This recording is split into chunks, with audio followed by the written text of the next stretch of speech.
I have always wondered what it was like when the first humans discovered fire. Were they scared? Amazed? Did one of them place their hands into the fire to better understand it? Was this the first scientific achievement?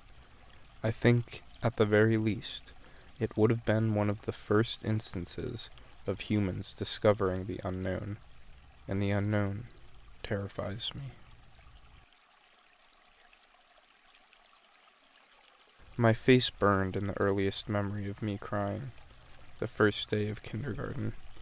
My mother and father and brother and sister had gone to the school with me. I had a tentative feeling of excitement, of something new. My class was going on a tour of the school. They had promised that they would be back when the tour was over. When we had returned, my parents had left, gone, without saying anything.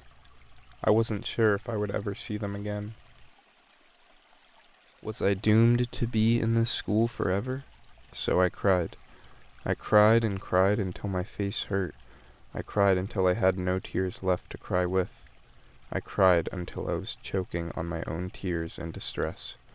But I did go home eventually.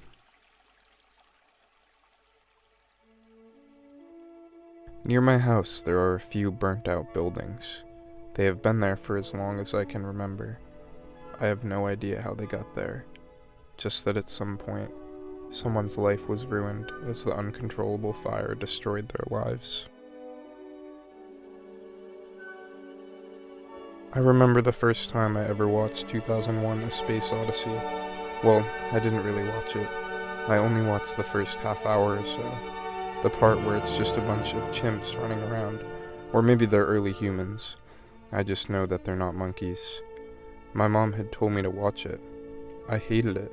It was too boring. I was 11. 5 years later I watched it again when I was taking my first film class. It is now my favorite movie. It is the reason I'm making this film at all. It was perfect because I love space and everything to do with it. In 1967, NASA had begun testing their new capsule for the Apollo program. There were a lot of issues that they still needed to work out before the first launch.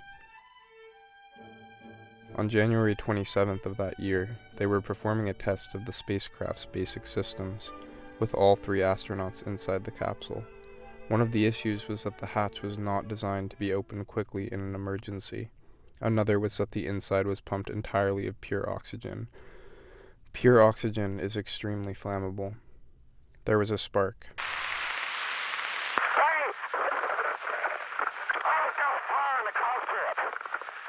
It was over in 15 seconds.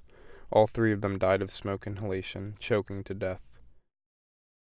1 year later, on Christmas, the redesigned capsule would bring men around the moon. The first successful mission they had was Apollo 7. Then there was Apollo 8, using the massive Saturn V rocket. It was as tall as a 36-story building, produced 7.5 million pounds of thrust, and burned 28,660 pounds of fuel per second.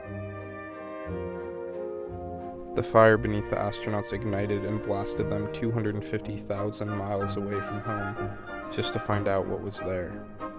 The woman who would later abandon me at school was only 8 years old. I have always wanted to leave this planet. Not forever, but just to see our world as it really is. Tiny, insignificant. A precarious, fragile sphere suspended in an ocean of dark nothingness. No borders, no countries. Just our Earth, the way it should be seen.